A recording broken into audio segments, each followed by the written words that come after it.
Hello Game Boys and Game Girls, I'm the Game Boy Guru, and welcome to another pickups video. Got a couple things in the mail, and I got a couple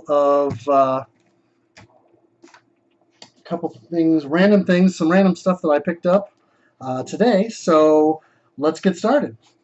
So first and foremost, I got a couple of Game Boy Color games in the mail from a fellow RF Gen member, Duke Togo, and I have now effectively doubled my Pokemon collection, and so with that I've got Pokemon Crystal with a relatively beat up label, but it plays and it has a new battery, so that's a plus. And also the Pokemon trading card game, which it seems a little weird that you would make a video game that is effectively like playing the card game, but apparently it was relatively well received, and I speak from not experience playing it, but experience in terms of listening to the music, and the music in this game is really good, really well composed. There's a internet game music station I listen to that will semi-frequently pull some tunes from this out and play that on their stream, and it's quite good. So when I get around to playing this one, I do look forward to actually hearing those tunes on original hardware. But we'll definitely be playing that on at least a Game Boy Color, since it's color compatible. So that was the first thing, and I went and did some hunting today and picked up a few things. So I thought I'd go over some of that first and foremost. So one of my favorite pawn shop, my go-to place for hunting almost all the time, and picked up one PS2 game, and that is Mortal Kombat Deception. Didn't have that yet. I think I've seen this a bunch of times out in the wild, but it always seems to be sans manual, or the disc is in really sad shape. So I finally scored a copy of that for myself. Got some PS3 games. Got SOCOM U.S. Navy SEALs Confrontation. Had not heard of this one yet, but tactical action there. And this is a game I definitely had never heard of, and that is White Knight Chronicles, and it says International Edition. Not sure exactly what that means, but I don't know if this is a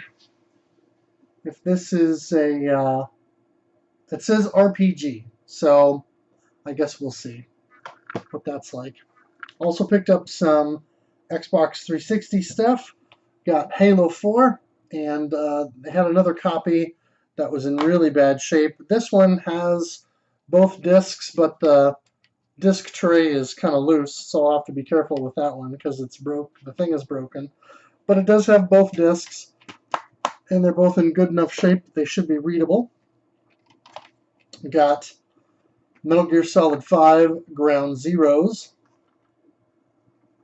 and also got Red Faction Armageddon. So that was the pawn shop. And then just down the street from the pawn shop was a garage sale where I picked up a pair of N64 games. And that is a Blockbuster copy of Tony Hawk's Pro Skater. Nice blue cartridge there, pretty cool. And Clay Fighter 63 1/3. I got really excited when I saw this, but it wasn't until later when Zagnorch reminded me that this particular version isn't particularly rare. It's actually the sculptor's cut, which is rare. So still, I got a really good deal on this. It was way cheaper than current sort of retail or aftermarket price. So I still feel pretty good about it, but not quite as stoked as I was when I first grabbed it off the table. So that's that. I went over to Game Store and grabbed a couple of Atari goodies. So I got a complete in box sealed copy, complete with the hang tab on the back of Gravatar. And I don't remember playing this. This is a later version of the game because it says here on the back, for use with the Atari 2600 and 7800 series systems. So this is actually from 1988, excuse me, this particular pressing or print of the game. But Gravatar, I don't remember playing this one as a kid. I may have, but I've played games like it on PC, and I think a couple of other consoles, but I don't recall specifically playing Gravatar. If you like this style, there's a really good game on the Sega Genesis that takes this formula and ramps up the pretty much everything. The name is escaping me at the moment, but it's a relatively good game, and it's got a soundtrack by Jesper Kyd, so that's pretty interesting. And then also I grabbed Star Raiders. Now they packaged it this way. There's like the manual and the cart here. There's a generic DVD case, and then the keyboard controller that it came with. No box. Or the video touchpad, as it's called on the unit itself. I don't know if this, I'll have to open it and see if this includes the overlay for the keypad. Growing up, I've mentioned many times that my next door neighbor had a 2600 and a whole stack of games that we used to play. And Star Raiders was one that we used to mess around with periodically, but he did not have the manual. He only had the cart and the touchpad. So since we didn't have the overlay, we really didn't know what any of the functionality was. And of course, this was back in 88, 89, well before the internet or even BBS systems where this kind of thing would, you could have found out. So we were pretty much just playing around with it to see if we could figure anything out. So I'm sure I could go online now and either download a template to print out for an overlay, or at least look at what the key combinations do and what each of the touch keys do. So might be interesting to finally play this with some context. So that's a fun little grab. Let's see, I stopped over at Best Buy and was looking to maybe buy something for the Switch, but instead I got Lego Star Wars The Force Awakens. Finally grabbed this. Quite liked The Force Awakens as a movie. I thought it was a nice return to form in some ways for Star Wars after the less than spectacular prequels. And I've liked the other Lego Star Wars games, so glad to snag that. Let's see, I stopped at GameStop and grabbed a really nicely priced copy of the SteamWorld collection. It's got SteamWorld Heist and SteamWorld Dig on there. I'd seen this before on Amazon, and at one point it was an Amazon Prime exclusive, so I'm not sure if they had a copy or if this was like a trade-in. Somebody bought it, played through it, and then traded it back in. So anyway, glad to have that at a really good price. I also got something that I bought through Amazon, a couple things that I'll share here real quick. Another Wii U game, and that is The Book of Unwritten Tales 2. If you don't have this game yet and you're kind of working your way toward a full Wii U set, as of this video, this game was just over $8 on Amazon. New, sealed, in the plastic. So it's apparently a reasonably good kind of adventure game. So yeah, if you don't have this one and you're looking to get it, really cheap on Amazon right now.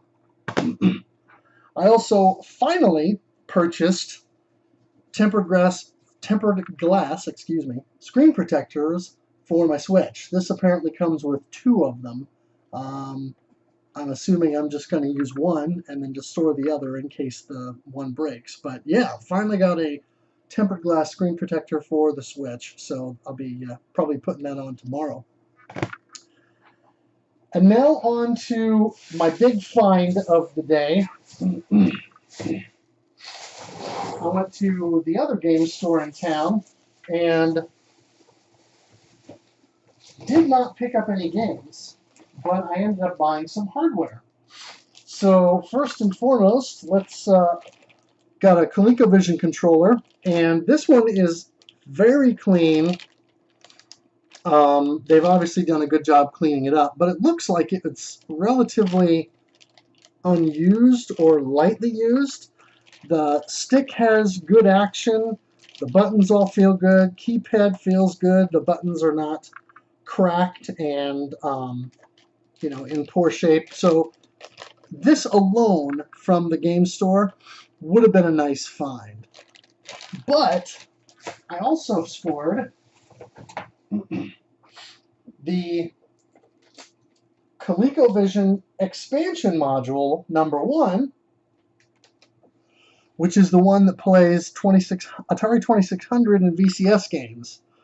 So that right there was already a huge find because, again, it's in pretty good shape. It's got a little bit of maybe a teensy bit of cleanup I need to do on it, but really it's pretty clean overall, and it's in good shape. It looks good. It's got all the stuff on it, and really glad to see this in good shape. But wait, there's more. They also happen to have not one, but a pair of Super Action Controller joysticks. These gigantic, unwieldy things were another control option for the ColecoVision back in the day. As a matter of fact, here on my desk, I've got with all the ColecoVision stuff I bought back when I got my ColecoVision, and it came with a whole bunch of games and a bunch of manuals. There was a little product catalog that had pictures and descriptions of upcoming games or currently released games, and then pictures of some of the hardware, like the module #1, the racing module, and these bad boys. Now, I've heard conflicting reports about the quality of the Super Action controller. Some people say that they're relatively terrible. Others seem to think that it's not too bad. I just right off the bat, I have a sneaking suspicion that it would be reasonably terrible, but also better to use than this thing, because this is awkward, really awkward. Whereas this, I think, will feel reasonably good, just like an arcade game, the ball and stick in your left hand to control your on-screen character or avatar, what have you. And then I believe the top 2 buttons will act as your left and right buttons as they are on the ColecoVision built regular controller. Now, if I'm not mistaken, both buttons are separate, so they can have 2 different functions. But not all games utilize that, because a lot of games were simplistic and were either ported from the Atari 2600 or arcade games that used one button, or were PC games, and a lot of early PC joysticks had one button. But this supports up to 4 buttons in addition to all of the regular keypad on top, plus this little scroll wheel, which I'm assuming there are certain games built for, similar to the Atari paddle controllers. And so, anyway, very excited to find these guys and the button action and the keypad and everything feels good on these. This one has the scroll wheel is kind of looks like almost like somebody spilled coffee on it. And so it's a little grungy looking. We'll need a little bit of TLC with some cotton swab and alcohol, rubbing alcohol, but otherwise they look like they're in good shape. The sticks have good action on them at least. And so assuming that I can, make this work, I'm going to give these a try because I have a feeling that